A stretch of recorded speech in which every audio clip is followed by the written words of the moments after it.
क्या कहा,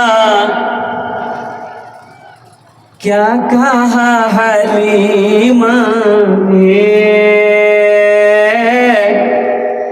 क्या कहा, क्या कहा हलीमा ने, आपको संभाला है। क्या कहा है। हलीमा कौन थी? हाँ देखिए, इसको पता ही नहीं हलीमा कौन है। हजरत हलीमा कौन है इसके बारे में पता नहीं है। कुर्बान जाओ। और अमिताभ बच्चन का नाम पूछिए, बता देगा। ये अफसोस का मकाम है मेरे बच्चों। ये हजरत हलीमा, दाई हलीमा वो है, वो ज़ात है जो अल्लाह के नबी जनाब मोहम्मद रसूलुल्लाह सल्लल्लाहु अलैहि वसल्लम को दूध पिलाई थी। कुर्बान जाओ। ये हलीमा है, ले गई अपने घर हजरत हलीमा, अल्लाह के नबी सल्लल्लाहु अलैहि वसल्लम की परवरिश की, दूध पिलाई। बहुत गरीब थी हजरत हलीमा सादिया। बच्चा लेने गई थी मक्का, और पैसे वाले लोग अपने अपने बच्चों को देहात में भेज देते थे बचपन में, ताकि परवरिश पाए बच्चे का, सेहत व तंदुरुस्ती का कहते ठीक रहे। वहाँ का आबो हवा बेहतर होता है गांव देहात का। तो हजरत हलीमा जब मक्का पहुंची तो और सब दाइयाँ जो गई थी मक्का, तो अमीरों के बच्चों को सब दाई ले ली। अब गरीब का बच्चा बचा है, ये एक यतीम बच्चा है, बाप भैया नहीं है। कुर्बान जाओ। हजरत हलीमा सोची कि अब यहाँ आए हैं तो खाली हाथ काहे जाएंगे, कम से कम इसी यतीम बच्चे को लेकर चले। अरे सुभान अल्लाह बोले था माशाअल्लाह। ये यतीम बच्चा कौन थे? कौन थे?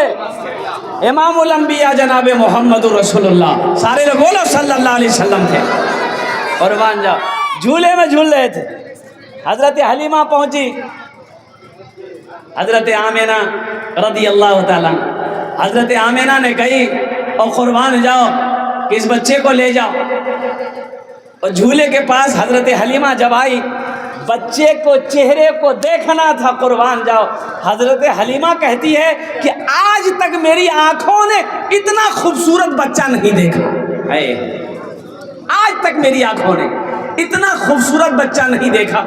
और सीने से लगाई, इजाज़त मिल गई। हजरत हलीमा अपने घर लेकर पहुंची। हजरत हलीमा बहुत गरीब थी। अच्छा, कहत साली का ज़माना है मुसलमानों, सुनो, कहत साली का ज़माना है, महंगाई का ज़माना है, और खाने को अनाज नहीं है, पीने को पानी नहीं है, पहनने को कपड़ा नहीं है। हजरत हलीमा के घर में ऊँट भी था, ऊँट भी था, बकरियाँ भी थी, दूध।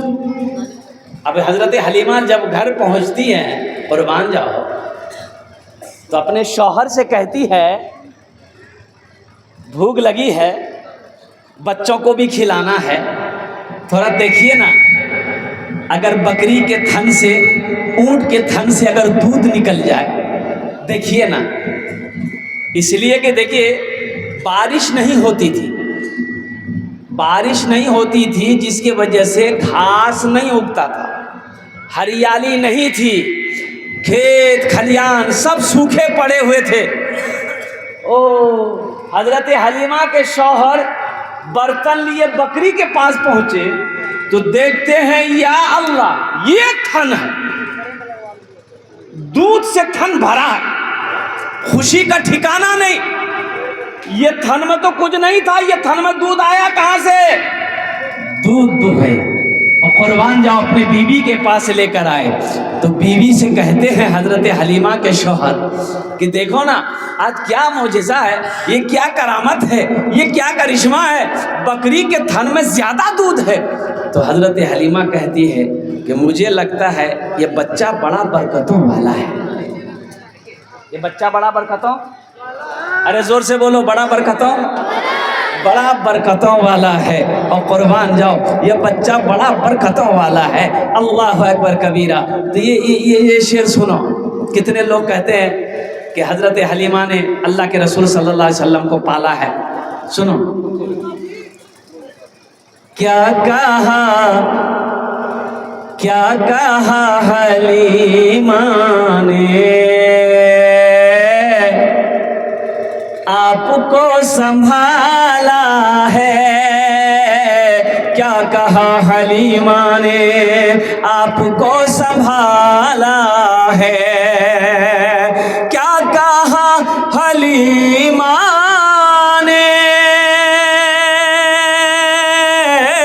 क्या कहा हलीमा ने आपको संभाला है, आपको संभाला है।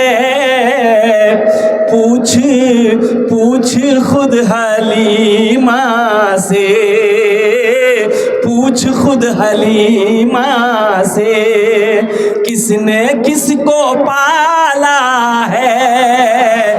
पूछ खुद हलीमा से, किसने किसको पाला है।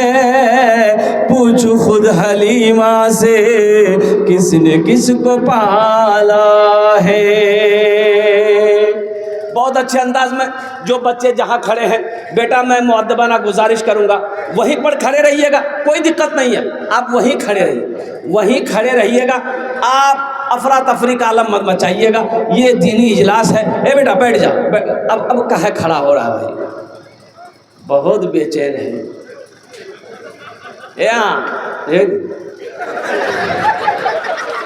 बैठो। क्या कि जलसे में तकरीर कर रहा था, एक नौजवान खड़ा हुआ, मैंने कहा क्या हुआ, बोला है, बोले बेटा 10 मिनट का फिर खड़ा हुआ, मैंने कहा है परेशान, बोला मुझे साहब बहुत जरूरत लग रही है। बोले बैठो, नौजवान हो बर्दाश्त करो, नौजवान हो कि पोल्ट्री मुर्गी हो। बैठ गया। कुछ देर के बाद मेरी तकरीर ख़त्म हुई, देखे बैठा हुआ है, नज़र पड़ गई तो हमने इशारा किया है बेटा जो, बोली नहीं जो, तो हमने कहा कहन जाएगा, तो नौजवान बोली की कर लीजिए, जे कर लीजिए, ईरान को ये है बैग लीजिए, अब जहाँ मैं जरूरत नहीं जीती तकरीर कर, हम तकरीर सुन लो। अल मुख्तसर मुअज़्ज़ज़ सामिन इकराम, बड़ा अच्छा मजमा है। आपने देखा है 7 बच्चे हाफिज़ कुरान हुए, अल्हम्दुलिल्लाह। अच्छा देखो, सबसे बड़ी बात यह है, ये बच्चे 7 बच्चे हैं, ये 10 आदमी को जन्नत में लेकर जाएगा। कितने को लेकर जाएगा? एक बच्चा, एक हाफिज़ कुरान 10 आदमी को जन्नत में लेकर जाएगा। एक हाफिज़ कुरान कितने को लेकर जाएगा? 10 आदमी को। हाथ उठा के बताइए हमको। अच्छा बताइए, एक वकील साहब कितने को लेकर जाएगा? नहीं, छोटा बाबू 0 बटा सन्नाटा। लेकिन कुर्बान जाइए, ये हमारा बच्चा हाफिज़ कुरान है। अल्लाह के महबूब जनाब मोहम्मद रसूलुल्लाह सारे लोग बोलो सल्लल्लाहु अलैहि वसल्लम ने इरशाद फरमाया, एक हाफिज़ कुरान 10 आदमी को जन्नत में लेकर जाएगा। अब किसको लेकर जाएगा? ये जिसको चाहेगा, ये जिसको चाहेगा उसको लेकर जाएगा। जन्नत में जाएंगे? अरे बोलो भाई, जन्नत में जाएंगे? कैसे जाएंगे? पैदल? एक आदमी इमाम साहब से बोला कि इमाम साहब ये बताइए, ईद की नमाज आप कहाँ पढ़ाइएगा? बोला ईद की नमाज कहाँ पढ़ाएंगे? ईदगाह में पढ़ाएंगे। बोला तो हम नहीं पढ़ेंगे, मस्जिद में पढ़ाइए। बोले काहे मस्जिद में पढ़ो? अरे ईद की नमाज पढ़ना ईदगाह में नबी की सुन्नत है। कोई उज़्र हो, परेशानी हो, आंधी हो, पानी हो, तब मजबूरी के साथ मस्जिद में पढ़ी जाएगी, लेकिन ईद की नमाज तो ईदगाह में पढ़ना है। तुमको क्या परेशानी है, ईदगाह में पढ़ लेना। बोला नहीं, वो मेरा भाई जो है वो ईदगाह में नमाज पढ़ेगा, इसलिए वो जहाँ नमाज पढ़ेगा हम वहाँ नमाज नहीं पढ़ेंगे। भाई से चल रही थी तो इमाम साहब बोला कि बाबू, ईदगाह में नमाज पढ़ना वो मेरे दूसरी तरफ रहेगा, तुम बाएं तरफ रहेगा। वो अगर दाएं तरफ रहेगा तुम बाएं तरफ रहना, अगर वो बाएं तरफ रहेगा तुम दाएं तरफ रहना, नमाज पढ़ो घर आओगे। बोला इमाम साहब आप दाएं बाएं की तरफ कह रहे हैं, अगर वो जन्नत में चला गया हम जन्नतों में नहीं जाएंगे। बोला वाह बेटा वाह, तो बहुत अच्छी दुश्मनी निभा रहा है। कुर्बान जाओ कि भाई जन्नत में चला जाएगा तो हम जन्नतों में नहीं जाएंगे। तो जन्नत में नहीं जाओगे तो कहाँ जाओगे? जाओ जहन्नम में ठोकैया खाओ जाकर, सब गर्मी फरिश्ता निकाल देगा तुम्हारा। 10 आदमी को जन्नत में लेकर जाएगा। अच्छा इसके माँ बाप का क्या मकाम होगा? बड़ा ऊंचा मकाम होगा। बाप के सर पे अल्लाह ताज पहनाएगा, ताज। अब वो ताज कैसा ताज होगा? तो अल्लाह के हबीब सल्लल्लाहु अलैहि वसल्लम ने इरशाद फरमाया, हज़रत मुआज़ बिन जबल रदी अल्लाह ताला अन्हु बहुत बड़े जलीलुल क़द्र सहाबी है, ये रावी रिवायत फरमाते हैं कि अल्लाह के रसूल ने इरशाद फरमाया, ए मुआज़ जानते हो उस ताज में कितनी रोशनी होगी जो हाफिज़ कुरान के बाप के सर पर और माँ के सर पर पहनाया जाएगा, कितनी रोशनी होगी। कहा कि या रसूल अल्लाह सल्लल्लाहु अलैहि वसल्लम मेरी माँ और मेरे बाप आप पर कुर्बान, ये तो आप बता सकते हैं, अल्लाह जानता है। तो अल्लाह के महबूब ने इरशाद फरमाया, ए मुआज़ जो हाफिज़ कुरान के माँ बाप के सर पे जो ताज पहनाया जाएगा उस ताज में इतनी रोशनी होगी कि सूरज की रोशनी फीकी पड़ जाएगी। सूरज की रोशनी।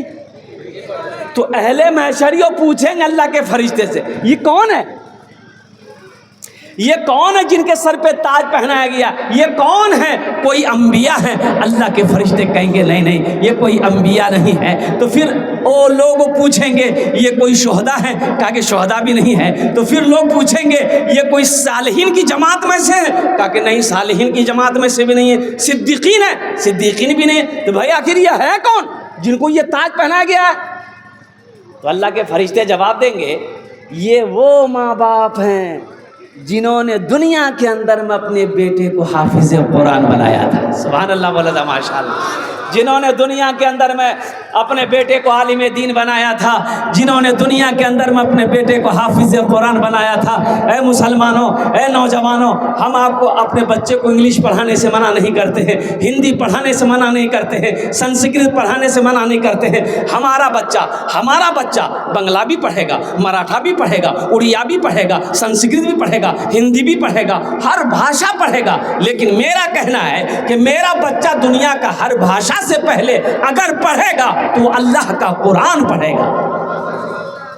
खैरुकुम मन तअल्लमल कुरान व अल्लमहु। अल्लाह के रसूल सल्लल्लाहु अलैहि वसल्लम ने इरशाद फरमाया, तुम में सबसे बेहतर वो है, बेहतरीन वो है, अच्छा वो है, अफजल वो है, अशरफ वो है जो खुद कुरान सीखे दूसरों को सिखाए। ताज्जुब वाली बात, यहाँ तो कुरान हमने पढ़ना छोड़ दिया, कुरान पढ़ना छोड़ दिया। आज कितने लोग, इतना बड़ा मजमा है, फजर से लेकर अब तक कुरान की तिलावत किए हो, ज़रा ईमानदारी के साथ हाथ उठाओ। ये हज़ारों लोग बैठे हो, कितने लोगों ने आज कुरान की तिलावत की है मुसलमानों?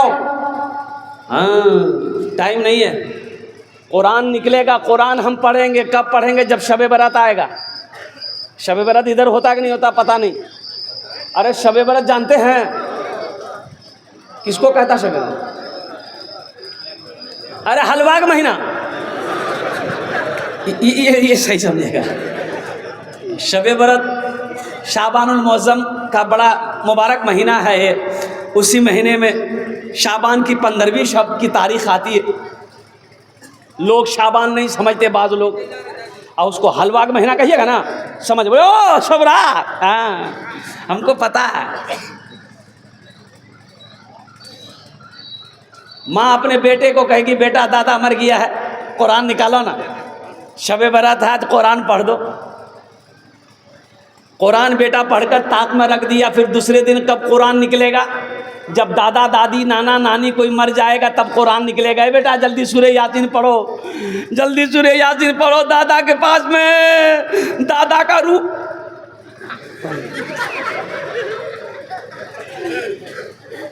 वहाँ सूरह यासीन पढ़ी गई। अच्छा, कुरान कब पढ़ा जाएगा, कब निकलेगा? सुनो, हाँ, एक मौके पर और भी कुरान निकलेगा। कब निकलेगा? जब किसी से झगड़ा होगा, जब किसी से लड़ाई होगी। उठाओ कुरान, तुम सच्चा हो कुरान उठाओ, लाओ कुरान, उठाओ कुरान। कुरान इसीलिए आया था, अल्लाह ने ऐसी नाजिल किया था कुरान को कसम खाने के लिए। मुसलमानों, अब भी अगर नहीं जगे, अब भी अगर नहीं सुधरे तो बहुत धुलाई होने वाली है, एक बात याद रखिए।